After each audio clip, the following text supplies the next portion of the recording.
Pag gusto mo medyo Latina.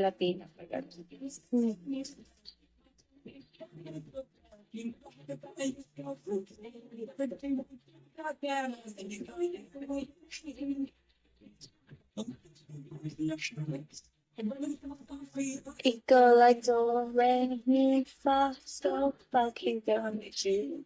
High point. So, hello.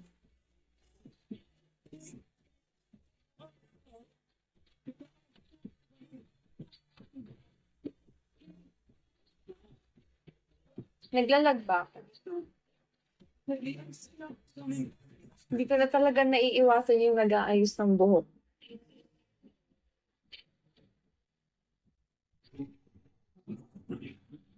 Hello, Aryay.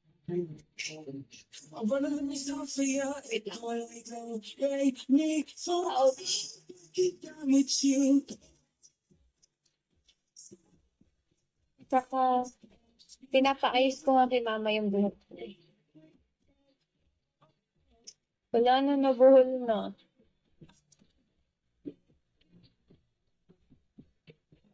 Ang ano ko talaga, like, super gulo. Super gulo ko. Ako naman talaga mag-ipit eh. Pero mainit kasi.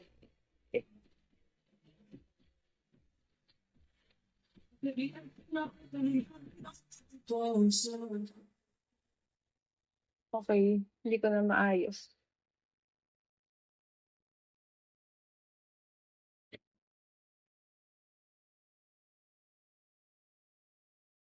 Pag nagla-live na ako, nagluluto na si mama, natatakam tuloy ako.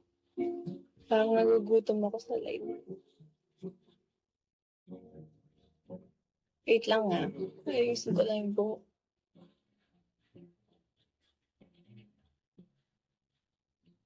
Wala na, naging bruha na.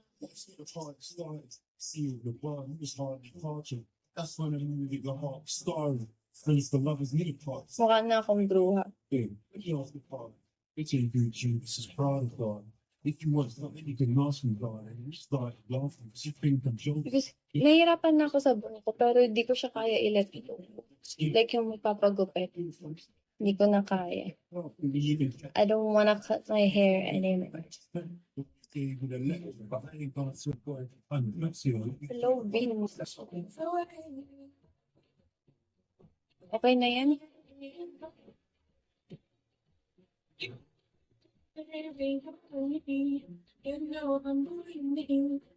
May gel kasi yung part na to. May gel. So, kaya siya matigas ng konti. Wala na, ang gulo na. Ang pangit ko na. Oh my God. Na-swipe ko pa.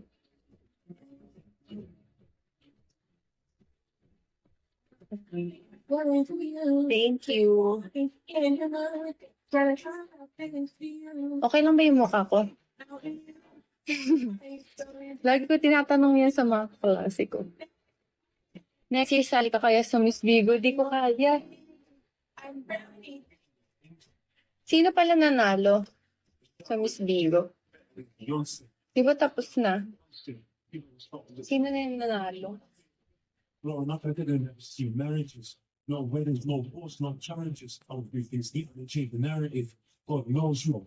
No, nalo. Sino yung nanalo sa Miss Bigo? Hindi ko kasi napanood eh. Kaya mo talaga yun. Hindi ka yun. Top 2. Sino yung 1? Sino yung first? Hindi naman ako mananalo dun eh. Pa ako sasali.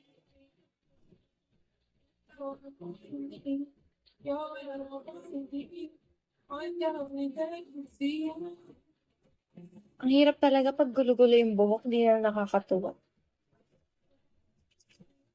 Si Angel yung grand first. Oh. Hindi ko kaya sumali dun.